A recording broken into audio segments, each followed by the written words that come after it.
We've been talking about crisis and what Pope Francis says, that we never come out of a crisis the same. Jesus went through a crisis, number of crises in his life. In the temple as a child, in the desert before he began his ministry, and then throughout his ministry in different ways as he was rejected, as people turned away from him. Welcome to Mission Alive. This is Roger from the MSC Mission Office. Jesus had these times in his lives, and probably others, where he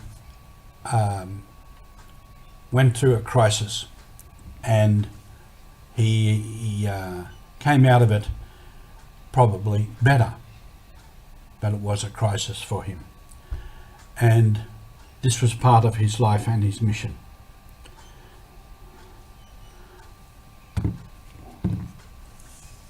And our mission as people and as church now is also to live through these crises, to find the better way within it, and to come out the other side better. And in this time of crisis with COVID particularly, the world will change and the church will change. And it is an opportunity for us to forge ahead with the new evangelisation that Pope John Paul II initiated in the 1990s. So there's a great mission still to be done.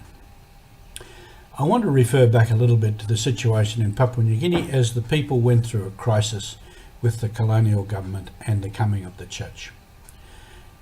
What began there was a whole series of cargo cults where people combined the ways of the white man, the government and the church with their traditional beliefs to try and find out the secret of how they could get the goods that they saw that the newcomers had, that the colonial people or white people, Europeans who had come, that they had all the goods. So how do we find the magic to obtain the goods?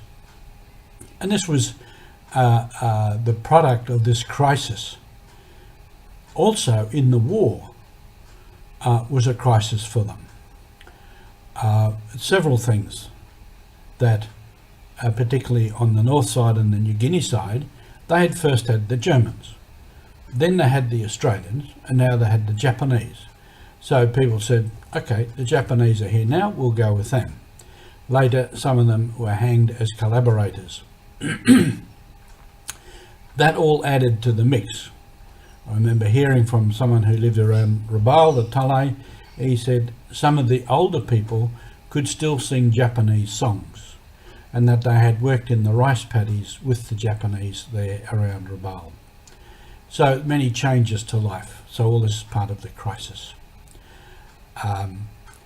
There were too, in PNG in that colonial time, what they called the outside men. These were patrol officers who went out into new areas that were not controlled by the government, and so outside the government sphere of influence. And they went in there to contact the people, to meet the people, and slowly to bring the law of the government into that area and the services of the government. So the rule of law, which was replaced by, which replaced a lot of the traditional ways. Again, a point of crisis. People moved to towns and to plantations where they met people from other areas. They learned new skills. They learned about different food, about different way of living. All this was changing life. And they also benefited from all of those government things. One place I mentioned last time, the Highlands Highway, which was called the Big Road. And in one of those, the patrol officers went out into an area and two groups were about to fight. So the patrol officer assessed the situation, decided to risk everything, went unarmed into the middle of that area where the two tribes were looking at each other. And eventually he brought control into the situation, sat down with the people, worked out their difficulties, took some away and put them in jail, which probably just meant that they were on a government station and did all the cleaning and the grass cutting, but that was also a way of teaching people about government. After that, they said, this is a better way to work. We can do this peacefully without killing each other and fighting.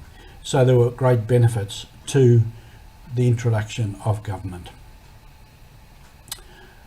There was also benefits to